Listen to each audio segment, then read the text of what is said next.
One thing that happens in life that will always happen is we'll find ourselves in disagreements. We'll find ourselves on opposing sides of an issue. We'll find ourselves with two different perspectives, sometimes disagreeing by only a little, sometimes disagreeing by a lot. Sometimes we're disagreeing with total strangers. Sometimes we're disagreeing with friends. Sometimes we're disagreeing with co-owners. Sometimes we're disagreeing with the people who live in our own homes, in some of our closest relationships. Disagreements aren't things that we can avoid. They're not things we can escape. And disagreements aren't even things that we necessarily need to avoid. A lot of times through disagreement, we learn about ourselves, we learn about other people, we learn more about the actual topic and depth of it, of the thing we're actually disagreeing on. So when it comes to handling disagreement with discipline, how do we do that? How do you do that? I'd kick myself if I didn't say this first. First, make a decision about whether or not this is a disagreement you even need to address. I think before we jump into, all right, how do we handle disagreements? We first need to be disciplined about what disagreements are worth even stepping into and discussing and putting on the table and dialoguing about. And I think people get afraid of just letting people disagree, letting people have space to say, I have a different view. If you've watched any number of things that I've put out, or if you've heard any of my perspectives, you know that I believe 99% of the things that you see on a daily basis, you do not need to have a perspective or an opinion on, including things that you see where you disagree with how somebody did something. It really helps to remember that for 99% of the things, nobody cares. Nobody's asking you what your thought or what your opinion is on that particular topic. They're not asking you for your view of how they're living or what they did.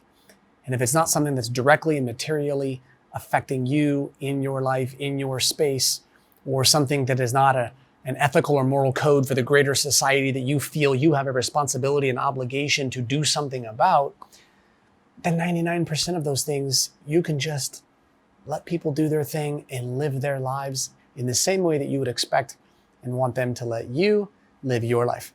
Because last I checked, you are not walking around asking what everybody else's opinion is of how you live your life, how you make your decisions, how you choose to treat people, and letting them project their opinions onto you and changing your life because somebody else just didn't like you and the way you went about stuff. So if it's not something that you're going to invite from others to do to you and change your life for it, don't do that to other people. Okay, that's number one. PSA. Number two, okay, that's your emotional energy, right? You need this. You need that emotional energy on things that matter. And 99% of those things don't matter. If we're in a disagreement and you find yourself in some kind of a situation that's important to you, okay? I don't know why it's important to you, and it doesn't matter to me deeply why it's important to you. What matters to me is that it matters to you, all right? So now we're on something where, all right, this is a disagreement. We are on opposite sides of this where we see it differently, or we have different emotions, different feelings, whatever it is. How do you handle those disagreements with discipline? Well, the first spot, the first thing to look at when you're saying, okay, I'm in a disagreement with somebody, is this. What is the end objective you're trying to get to? And this cannot be overstated. If you're going to be disciplined about disagreeing and disagreeing well, okay, if we're in the spot where, hey, we're disagreeing and that's what we're going to do, what's your end objective? Right? Is your end objective to convince the other person of your accuracy, your validity, your right, and they're wrong, and get them to shift and change their opinion? Is your objective to beat them over the head with facts and stats until they capitulate and give up the conversation because they're simply tired of hearing you keep talking more, and then you can claim victory? If you're disagreeing with somebody, is your objective to win a debate and win an argument? And if so, what do you get if you win an argument? What do you get? Because I don't know what your life is, but more often than not, if you get into an argument or a debate with somebody around a disagreement and you get fierce and you get fixated on that winning, every time you have successfully, again, I'm going to put it in air quotes, every time you've successfully won that argument or debate, what did you actually get? Now, you might have felt superior in the moment, but it didn't really get you anything, right? Unless you're on stage and getting judged and assessed, or unless you're, running for office of some kind and doing a debate and trying to convince everybody else, that's not where you are, right? When you're in a disagreement with somebody, you've got to look at what your real objective is. And your real objective has got to be something revolving around understand the other person's real perspective from their view. You can't disagree with somebody with discipline and integrity unless you understand what their actual view is. Now, with that comes a couple other pieces. We'll come back to that. So the first is understand their position from their view. The second is make sure and help them understand your position from your view, right? And this is where disagreements happen, right? You think about what's the source, right? We start high level, we disagree. Well, let's come underneath, right? Let's break it down for a second. If we're going to be disciplined about this, let's at least understand, why do people disagree? They disagree because they see things differently. They value things differently. They prioritize differently. They have different values, different standards, different principles. They want different things. They have different interests. Your job is to understand what those are for the person that you disagree with or the people that you disagree with. You don't have to like them. You don't have to agree with them. But if you're going to disagree with those people, you at least ought to understand what they are. And then the second is understand what yours are so that you can get them across. And here's where it really helps. If you are not willing to understand their position from their view according to their priorities and what they want, and you can't get over your emotional self long enough to understand what their view is, you cannot expect anything you communicate to them to be taken seriously. When you don't listen and understand somebody else, you automatically decredentialize yourself and you remove the possibility of them really understanding you unless they're the bigger person. And as soon as the person on the other side of a disagreement is the bigger person, like, you're done, right? It's over. And I'm not talking to them right now. I'm talking to you. You have it in your power to be the bigger person. You have it in your power to listen, to understand them. You have it in your power to say something like, okay, I know that you disagree with me. Let me tell you how I see this. Let me tell you what it is that I value and what it's like from my perspective. And then tell me how you see it differently. And let's see if we can understand more about what our disagreement is actually based on. What a simple, obvious, powerful, and personal way to put something on the table that allows us to disagree well. And it can be massive. Like the issue that you can do that with can be huge, but breaking it down to that simplicity is really, really key. In order to do that and to keep those priorities clear and upfront, two of the things that you have to do, right? Two really key things. And I believe that disagreeing well begins with, like a lot of things in life, not making the big mistakes that undermine people. And two of the biggest mistakes that people make when they disagree is, first, they assume a ton of things about the person or the people that they disagree with. They view them as a character or a caricature or a projection rather than a real person with real issues. And this one's actually very black and white and very simple. And it's this rule: don't assume anything you don't know about the person or people you disagree with. Don't assume anything. Either one, just acknowledge, I don't know, right? And then what that'll do is that'll quiet down some of the emotional fuel that pushes your disagreement to intensity levels that frankly cause you to make mistakes more often than not, and other people too. So first is just acknowledge, I don't know. You can just say, I don't know. I don't know what drives them. I'm not sure what their motivation is. I know they have this view, and I know that I disagree with it. I'm not sure why they have this view, or where it came from, or what reason, or whether they've ever thought of it from another perspective, or who they've been educated by, or what experiences they have that have put them into the, I don't know. I just know they have it. That's a very humble and accurate place to start from. The second thing you can do, rather than assume, is you can ask. So the first is just acknowledge. The second thing you can do is ask. And you don't need to ask about everything, but if there's something that you find yourself starting to make some assumptions on, just ask. Just say, in your head, I'm assuming this and I'm treating them like they're this, this, and this kind of person who wants this, this, and this, but I don't actually know.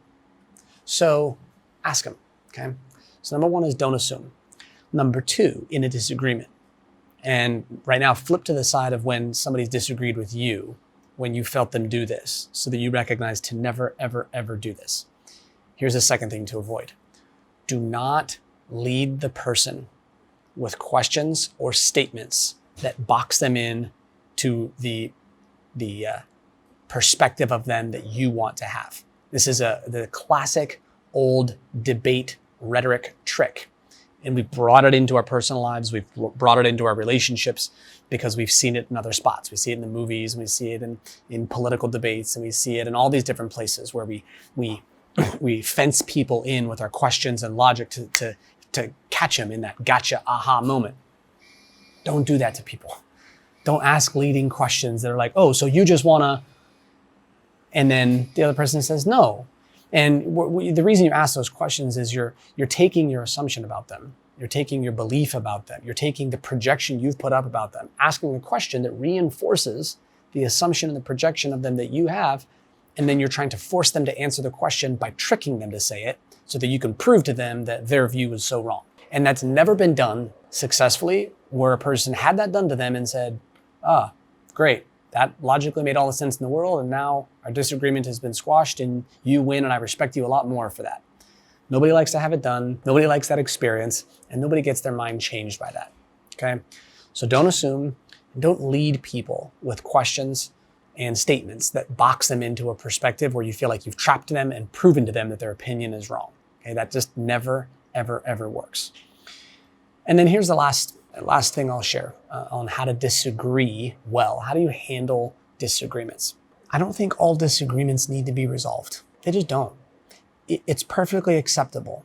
It's perfectly normal, right? It's perfectly reasonable to have two people, no matter how close they are or how distant they are, who are both good people with good intentions, living good lives, who are simply on different sides of a topic, who simply have different standards, who simply don't view it the same way, who don't want to follow the same strategy, don't want to go down the same path, whatever that is.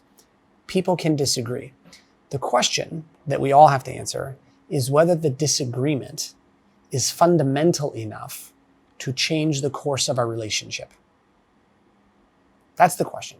Is this disagreement one where it is on a foundational issue that I'm not going to convince you, and nor do I frankly really need to try? You're not going to convince me, although I'm open to hearing and listening, right? And maybe I get convinced, maybe I don't. But if we find that we leave space for disagreement, the question is, does that disagreement need to fundamentally change the course of our relationship? Does it need to change the view I have of you in your worth, in your value, in your character, in what's inside of you, who you are? Or do I leave space for people to be different than me? Do I leave space for people to have views that I disagree with, maybe even on things that are important to me? But that's part of what's going to happen in life. And I acknowledge that's important to me and it's important to them, but they're on the opposite side. And what's important to me and what's important to them, while on the same issue, are two very different ways of going about it. And they can both be valuable. They can both be worthy. I just want to do it this way. They want to do it that way. And they can both be okay. Because if you can acknowledge that our relationship doesn't need to shift and doesn't need to change, or it does need to shift and change, but it can shift and change in a healthy and productive way, well, now all of a sudden we have a lot less emotional need to validate ourselves by fighting and arguing and debating to win. Now we can simply disagree smarter, more empathetically, with more discipline, and sometimes we'll come together through that process. Sometimes we'll still disagree at the end of it, and it's okay. If we go through the process in a disciplined way, we can be pleased with the standards of how we treated people and with our adherence and our commitment to our principles, which first and foremost are the truth, are then being honest to ourselves, and then third is being open-minded enough to consider that not all of my perspectives and opinions are going to be accurate and on target, and I have a lot to learn from other people. And so every disagreement is not just a chance for you to express your perspective about how you see it, but it's also your chance to understand somebody else's perspective about how they see it. And maybe you'll learn something about other people and about the world too. Hey guys, thanks for watching. Appreciate you being here, watching all the way through. If you like this discipline guide, check out the other ones in the playlist. There might be something useful and valuable there for you or somebody that you care about. Working really hard to post at least one discipline guide every single week. Hopefully we can get more of that going. To help with that, let me know what you would like to see discipline guides to. What are you dealing with in your life? What are you trying to accomplish? What are you struggling with? What do you see other people struggling with? What do you want to help others with? Let me help you. Let me know what we can talk about. How do you apply discipline to? You tell me. Subscribe, click the bell for notifications, make sure that you know when new videos are coming out. And if you would like to get more content like this in the written format, I send out an email every single morning. 30,000 people read it. It's called Daily Discipline. It's for free. It comes Monday through Friday at 6 a.m. Eastern. And you can subscribe to that at dailydiscipline.com. Again, totally free. If you want that email just to kickstart your day, subscribe. If you don't want an email, don't subscribe to that. If you want to step it up a notch and you want to go all in and you want to start really building the foundation of discipline in your life because of what it will give to you and the shortcut it provides you, you can join the Daily Discipline community and come be a member. Get deeper training, deeper skill sets, live workshops, and a ton of resources inside the community, plus an entire group of people committed to building their lives on and around discipline, both in their individual lives as well as in their professional lives. So if any of those things are right for you, go ahead and jump in. Look forward to seeing you there.